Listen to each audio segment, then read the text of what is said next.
Aujourd'hui, je vais partager avec toi ma botte secrète en ce qui concerne la phase de labo numérique.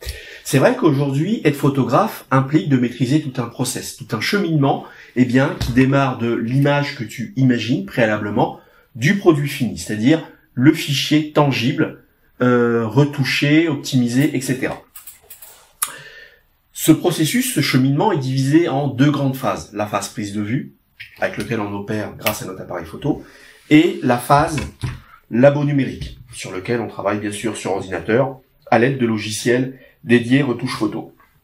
Alors aujourd'hui, les logiciels retouche photo, bien sûr, sont très performants, nous permettent d'être très créatifs, très efficaces, mais malgré tout, ça reste quelque chose de très chronophage. Et je rappelle que notre but, c'est pas d'être des geeks de Photoshop, de Lightroom. Non, notre cœur de métier, c'est la prise de vue, malgré tout.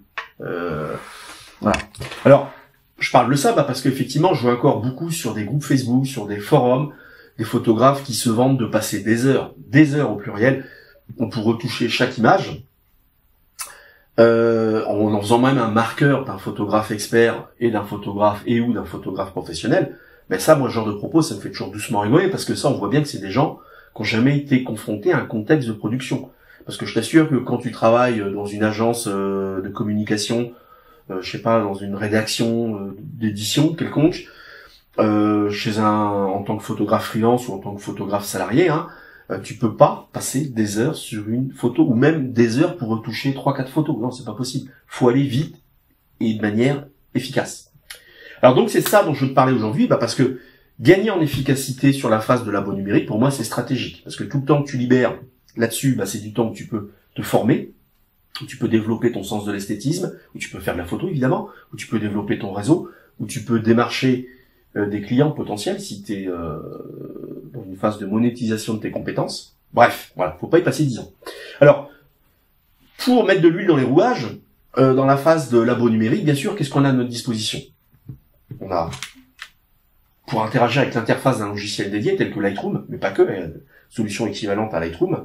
Alors, je parle toujours de Lightroom parce que moi, c'est la solution que j'expérimente, tout simplement. Je ne vais pas parler d'un logiciel que je n'utilise pas. Enfin, si toi, tu utilises un autre logiciel, n'en fais pas une affaire personnelle. De toute façon, moi, je suis pour la pluralité des choix. Pluralité des marques d'appareils photo, tu le sais. Pluralité des choix en ce qui concerne les logiciels. Et plus il y en aura, mieux ce sera. Mais pour interagir avec ces logiciels, qu'est-ce qu'on a à notre disposition en standard? La souris, qui n'a pas été conçue pour ça, faut bien le dire. Le clavier, évidemment, qui lui non plus n'a pas été conçu pour ça. Qu'est-ce qu'on a d'autre à notre disposition? Donc le clavier, donc des raccourcis clavier, pour faciliter la chose. Ce que je recommande de savoir maîtriser, mais bon, ça a ses limites. Les scripts et actions, Photoshop ou Lightroom, ou solutions équivalentes. Mais là aussi, ça a ses limites. Pourquoi? Parce que, quelque part, chaque photo est unique dans le sens où à chaque photo, il y a une intention différente, et il y a un contexte de prise de vue différent, et aussi un contexte de destination différent. Donc c'est ce qui fait que, même quand tu mets au point tes propres scripts, ça sera jamais qu'un point de départ. Même quand tu télécharges sur Internet des scripts mis à disposition gratuitement ou vendus par d'autres photographes, ça sera jamais que des points de départ. Et dans le cas du fait de télécharger des actions générées par autrui, c'est pas ça qui va t'aider à évoluer, à mûrir, selon moi. Alors, la botte secrète dont je vais te présenter, c'est justement un outil qui me permet de faire l'interface de manière efficace, fluide et efficiente entre moi, c'est-à-dire l'intention que je veux transcrire dans ma démarche, dans le produit fini, que je veux retrouver dans le produit fini, et puis un logiciel tel que Lightroom, par exemple. Alors, ce logiciel, c'est ça. C'est un outil, donc là, en l'occurrence, c'est une console MIDI. Je vais expliquer après ce que c'est qu'une console MIDI pour ceux qui ne le savent pas. Et donc, c'est ça qui va me permettre d'interagir directement avec Lightroom. Directement, un peu dans le sens comme un appareil photo, comme un réflexe, ou un mirrorless. C'est-à-dire que les paramètres principaux de prise de vue, j'y accède directement via une touche ou une molette associée à la fonction en question. Je parle évidemment pour les appareils photo dits experts ou professionnels. J'ai des touches qui me permettent directement de communiquer à mon boîtier mon intention. Ça réduit la distance, encore une fois, comme je dis toujours, entre l'image que je prévisualise, mon intention, et sa concrétisation. Là, c'est la même démarche. Alors, comment ça fonctionne? C'est tout simple, tout simplement avec un câble USB. Donc la console est directement alimentée par l'ordinateur. Donc mini USB d'un côté, USB de l'autre. Non, pas sorcier. Il faut toujours brancher la console avant de démarrer Lightroom, sinon dans l'autre sens, Lightroom il va pas prendre en compte la console. Il faut alors démarrer Lightroom. Voilà. Alors je vais te faire une petite démo rapide pour que tu comprennes l'intérêt. Je lance l'enregistrement de l'écran. Voilà. L'image dont je vais me servir comme exemple, c'est pas une image qui a une vocation, une dimension esthétique, plastique quelconque. Hein. C'est une image que j'ai réalisée en vue d'illustrer un point pédagogique d'une formation que je prépare. Voilà. Je tiens à le préciser. Alors tu vois, par exemple, là précédemment, si je veux retoucher, si je veux optimiser mon image, tu vois, bah bien sûr, avec la souris, je vais aller chercher la fonction qui va bien. Admettons, exposition, par exemple. Hein. Voilà. Mais tu vois, je regarde à la fois, avec ma souris, je regarde à l'endroit où je clique, je regarde un petit peu le coefficient que j'applique. Hein. Donc quelque part, il peut y avoir une forme d'autocensure, parce que je peux me dire, par exemple, en ce qui concerne le contraste, bah tiens, faut pas que je mette plus de un indice de plus 10 en contraste, par exemple, pour une bonne ou une mauvaise raison, hein, qu'importe. Voilà. Alors que avec ce genre d'outil, eh bien, je me concentre exclusivement sur le rendu de ma photo. C'est pour ça que j'ai masqué là le panneau. Tu vois, là, je vais tourner le potentiomètre qui me permet de gérer l'exposition. Donc, tu vois, je regarde même pas ma main, hein, t'es d'accord avec moi? Tu vois, je décorrèle le geste du réglage et je me concentre exclusivement sur le rendu. Alors, évidemment, ce que je dis, ça présuppose que mon écran est réglé et il est étalonné, tu vois. Voilà. J'avais déjà fait une vidéo là-dessus. Je vais pas revenir là-dessus. De toute façon, tu trouveras sur le net tout un tas d'autres tutos. Mais admettons, par exemple, que je veuille déboucher les ombres. Ben, je tourne tout simplement la molette qui est associée à cette fonction. Et là, je vois tout de suite l'impact. Je regarde même pas le geste que je fais, je me concentre sur le réglage que j'implémente, j'allais dire plus ou moins en aveugle. Donc, j'ai même une touche pour voir le rendu, donc je peux observer la montée en bruit, par exemple, hein, voilà. Et à partir de là, je peux régler les hautes lumières, par exemple. Voilà. Donc là, tu vois que je gagne en efficacité, je gagne en rapidité, et je gagne aussi en plaisir, quelque part. Parce que là, c'est beaucoup plus plaisant de retoucher ces images de cette manière. On retrouve un plaisir, tu vois. Vraiment, tu sens vraiment la photo avec laquelle tu interagis. Hein. C'est beaucoup plus plaisant que d'être toujours avec la souris, ou voilà. Alors moi, c'est vrai que les raccourcis clavier, je les maîtrise bien. Pas parce que je suis plus intelligent que la moyenne, mais c'est tout simplement parce que au lycée, donc où j'ai eu une formation, parce que là-bas j'étais imprimeur, et moi j'ai été spécialisé dans le traitement des images, donc j'étais photocompositeur, et enfin photocompo, donc en pré-imprimante pour être précis, enfin je sais pas si ça va te parler, mais c'est un peu l'ancêtre de l'infographie. Et donc tout ça pour te dire qu'en atelier, donc il y a 30 ans maintenant, tu vois, ça passe vite, on utilisait un logiciel qui s'appelait Photoshop 2.0, là c'est la première version de Photoshop par Adobe, après qu'elle l'ait racheté. Et donc, depuis 30 ans, figure-toi que j'ai eu le temps d'apprendre les raccourcis clavier. Et quand Adobe a créé Lightroom, eh bien sûr, ils avaient réimplémenté tout un tas de raccourcis clavier qui existaient déjà sur Lightroom, sur Illustrator, sur InDesign. Donc c'est ce qui fait que tout simplement, voilà, j'ai été très familier. J'ai tout de suite eu rapidement en main la version 1.0 de Lightroom que j'ai tout de suite adoptée. Donc tu vois que c'est beaucoup plus simple, beaucoup plus intuitif. Et tu retrouves du plaisir vraiment à retoucher tes images. Donc là, on parle d'optimisation de ces images. Alors, si tu es tenté par cette solution, qu'est-ce qu'il faut faire? Que tu t'achètes une console MIDI. Alors, qu'est-ce qu'une console MIDI? J'ai pas répondu à la question. Une console MIDI, à la base, c'est conçu pour les gens qui travaillent le son, c'est-à-dire les DJ, les gens qui mixent, les gens qui... tout ce qui est lié aux techniques d'enregistrement, les musiciens, etc. Ça leur permet de paramétrer, les différents paramètres comme juste lié à la captation ou au traitement du son. Mais via un logiciel gratuit qui a été conçu pour, eh bien cet outil a été dévié de sa conception initiale, donc pour servir d'interface entre un logiciel tel que Lightroom et Photoshop, et puis bien sûr les gens qui travaillent dans le milieu de l'image. Donc il existe différentes consoles MIDI qui peuvent être compatibles. Moi j'utilise la console X-Touch Mini, la société Behringer. J'espère que je massacre pas le nom, parce que à chaque fois je massacre les noms. T'auras le lien en dessous, hein. C'est un titre indicatif, c'est pas un lien affilié. C'est, voilà, donc t'as une idée. Donc c'est une console, celle-ci aujourd'hui tu la trouves entre 70 et 80 € à peu près. Il y a il y a d'autres consoles proposées par des sociétés concurrentes de différentes gammes de prix. Hein. Bon, aujourd'hui, tu vois, si je devais me racheter une console, j'achèterais plutôt une console avec 2 rangées de potentiomètres. Tu auras également le lien de la console auquel je pense en dessous. Et une seule rangée de boutons. Puisque moi, tu vois, j'utilise plutôt les potentiomètres justement pour affiner les réglages. Bon, les boutons, je m'en sers, surtout en phase d'editing pour faire le tri de mes images.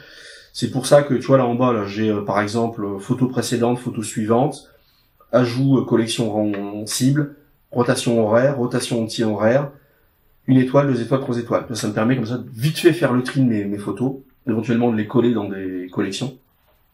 Rotation, enfin vraiment les trucs de base. Bon, rangée supérieure, là j'ai grille, développement, rétablir, c'est-à-dire revenir au réglage précédent.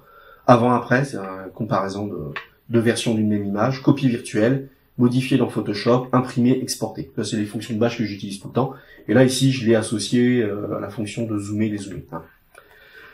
Alors évidemment, donc, comme je te disais tout à l'heure, il y a une autre société, par exemple, qui a conçu une console directement pensée pour Lightroom.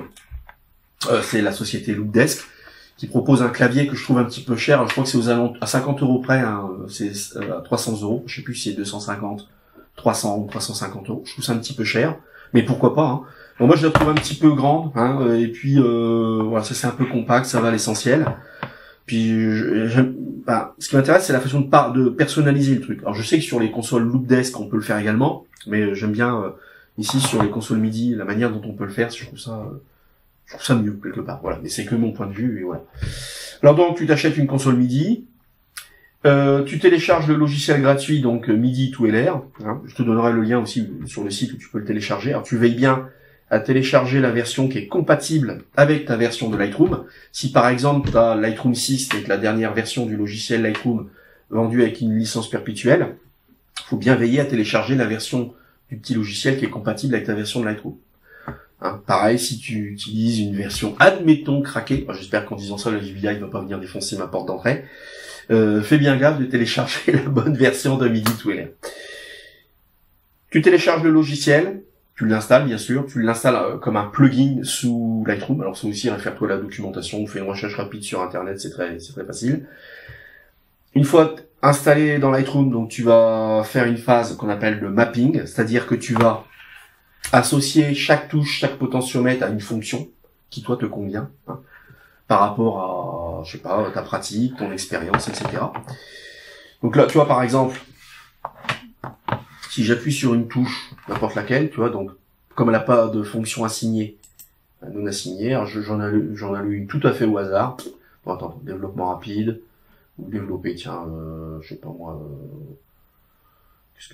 rétablir, tiens, hop, voilà. Et donc, quand j'appuierai sur ce bouton, dorénavant, ça rétablira l'image à l'état précédent. Et ainsi de suite. Et si j'évolue, si je me dis, bah tiens, finalement, plutôt que à ce bouton de lui allouer telle fonction, j'aurais mieux fait de lui allouer telle autre fonction, bah tu vois, je rappuie sur le bouton, tu vois, il remet la fonction en surbrillance, et je sais pas, je vais chercher autre chose, un ton clair par exemple. Voilà. C'est ce qui me permet, voilà, d'adapter la configuration de cette console par rapport à ma pratique, par rapport à ce qui me semble ergonomique à moi. Ce qui est ergonomique à moi ne le sera certainement pas pour toi, et inversement, c'est normal. Tout comme dans le temps, encore une fois, tu peux évoluer. Une fois que ça c'est fait, bah tu enregistres, ce qui permet bien sûr que la prochaine fois que tu vas démarrer Lightroom ou ton ordi, bah, qui se souvienne des réglages que tu as, tu recommences pas à zéro, tu vois ce que je veux dire. Donc tu fais une sauvegarde, c'est un fichier XML. Hein. Donc moi, bah, je l'ai intitulé préférences MIDI, tout simplement. C'est enregistré dans Lightroom. Tu peux faire une sauvegarde ailleurs, qui, comme son nom l'indique, servira de sauvegarde. Mais l'intérêt aussi, c'est que si par exemple tu installes dans un premier temps cette solution sur un portable, et que une fois que tu as créé ton fichier de préférence, eh bien tu veux utiliser cette solution sur ta tour, eh bien sûr que tu récupères ce fichier pour réimplémenter les mêmes réglages. C'est-à-dire que ta console, que tu l'utilises sur ton portable ou ta tour, bah, quand tu appuies sur une touche, bah, ça active bien la même fonction que tu sois sur ta tour ou sur ton portable. Hein, on est d'accord. Mais après aussi, ça peut aussi servir sur les ordinateurs futurs que tu auras bien plus tard, que tu puisses, via la sauvegarde, bah, récupérer ton installation. Ou alors, si tu veux présenter la fonction chez un de tes potes qui a lui aussi Lightroom, alors sous réserve bien sûr, quoique chez ce pote-là, tu installeras la version du logiciel MIDI to LR qui est adaptée à sa version de Lightroom, et tu iras récupérer ta sauvegarde que tu réinstalleras sur son poste, et comme ça tu retrouveras les mêmes fonctions. Alors, si tu débarques chez lui avec ta console, c'est très facile une fois que tu l'as fait une fois, tu sais le refaire très facilement. Hein. Et une fois que tu as fait ça, après feu patate. Hein. Tout ce qui te reste à faire, c'est dans le temps peut-être ajuster 2-3 touches. Voilà. Alors tu vois que moi par exemple, j'utilise même pas tout le potentiel de cette console, parce que ce qu'il faut préciser, c'est que là tu peux me dire oui mais attends, là t'as pas toutes les fonctions de retouche de Lightroom. Oui c'est vrai. Mais j'ai les fonctions principales que moi j'utilise couramment, d'une part. Et puis encore une fois, vu que je maîtrise les raccourcis clavier, parfois pour moi c'est plus simple d'aller chercher le raccourci clavier. C'est plus intuitif, c'est plus naturel, c'est devenu plus naturel maintenant que d'aller chercher le bouton qui va bien. Par contre, en fait, t'as une fonction qui te permet de dupliquer virtuellement ce clavier. C'est-à-dire que, toi là, je suis sur le layer A, le calque A, mais si j'appuie sur le layer B, calque B, eh bien, en fin de compte, précédemment, sur ce potentiomètre-là, là où je gérais l'exposition, je peux lui allouer une autre fonction. C'est-à-dire que quelque part, ça duplique le clavier. Je sais pas si je m'exprime très clairement. En fait, suivant que t'es sur le calque A ou sur le calque B, eh bien, en fait, sur un même bouton, t'as une fonction ou une autre. Ce qui, dans les faits, équivaut à dupliquer le clavier virtuellement. Voilà. Alors, pour ajouter une petite touche d'ergonomie, ce que je te conseille également, eh bien, c'est de te procurer chez un papetier, tu vois, des petits autocollants comme ça rectangulaires, hein, pour noter les fonctions que tu as allouées à chaque touche, à chaque potentiomètre. Et bien sûr, ça te permettra de te souvenir des réglages que tu peux actionner via les potentiomètres et les différents boutons. Hein. Alors tu vois que moi, par exemple, sur mes fameux petits autocollants, il y a une partie qui est en fluo jaune et une autre en fluo verte. Donc ce qui correspond à ce que je t'expliquais tout à l'heure, aux fameuses calque A, calque B. Hein, tu vois, c'est-à-dire comme ça me permet de me souvenir que quand je suis sur le calque A, qui est associé à la couleur jaune fluo, eh bien c'est les fonctions qui sont sur la partie supérieure des autocollants. Et si j'actionne le calque B, eh bien je pourrais activer d'autres fonctions. Hein, mais tu vois que d'ailleurs j'exploite même pas tout le potentiel de ma console MIDI, puisque finalement pour l'instant j'ai même pas alloué de fonction au calque B. Hein. Toujours pour ajouter un petit peu d'ergonomie, eh bien j'ai également acheté tu sais les éléments qu'on colle sur les murs là pour éviter que les poignées de porte butent contre les murs. Et donc j'ai acheté ça dans un magasin de bricolage et j'ai collé ça au dos de ma console MIDI. Comme ça me permet de donner un axe d'inclinaison à ma console MIDI, hein, pour qu'elle soit pas parfaitement à plat sur le bureau, mais légèrement inclinée. Et en fait, c'est beaucoup plus ergonomique, c'est-à-dire que les fonctions, les boutons, les potentiomètres, tombent plus facilement sous la main. Voilà, c'est ce que je pouvais dire. Alors, si toi-même tu expérimentes cette solution, n'hésite pas à faire part de ton témoignage en commentaire. Ça pourra que aider les autres à réfléchir et donc à avancer. Si tu utilises une solution concurrente, telle que Loopdesk par exemple, n'hésite pas à te saisir de l'espace commentaire pour faire part de ton retour. Si toi tu trouves que Loopdesk c'est génial, n'hésite pas à exprimer ton point de vue. T'as tout à fait le droit. Si tu connaissais pas cette solution, que tu as envie de l'expérimenter, vas-y, t'as tous les éléments. Puis au bout peut-être que d'un mois d'expérimentation, tu pourras toi aussi communiquer ton feedback, ce qui encore une fois pourra aider qu'à enrichir le débat, qu'à donner envie aux autres d'avancer, d'expérimenter cette solution. En attendant la prochaine vidéo, toi tu continues à avancer, tu continues à faire de la photo et non pas à passer ta vie sur Lightroom ou sur Photoshop, hein, parce que quand on est photographe, le but c'est pas d'être un geek de Photoshop, comme souvent j'entends sur les blogs ou sur les forums. C'est plutôt de se concentrer sur la prise de vue, donc les fondamentaux. Apprendre à composer, apprendre à cadrer, apprendre à déclencher au moment opportun, apprendre à exposer. Ça, c'est les 4 fondamentaux vraiment sur lesquels il faut travailler sans arrêt. Moi, je continue à m'améliorer là-dessus parce que plus je développe ma palette technique, plus je réduis la distance qui existe entre l'image que je prévisualise et sa matérialisation. Donc, plus l'acte de création est fluide. Donc, c'est pour ça qu'il faut apprendre la technique. Voilà. Alors, petite digression, petite parenthèse fermée. Donc, tu continues à aller de l'avant, tu continues à expérimenter des choses, tu continues à tester, tu continues surtout à analyser tes résultats, pourquoi ça a fonctionné, mais surtout pourquoi ça n'a pas fonctionné. Souvent, c'est plus enrichissant. Et à partir de là, donc, tu vas alimenter ton expérience terrain, et c'est comme ça que tu vas atteindre ton next level, c'est comme ça que tu vas développer ton power photo. Allez, salut, à bientôt.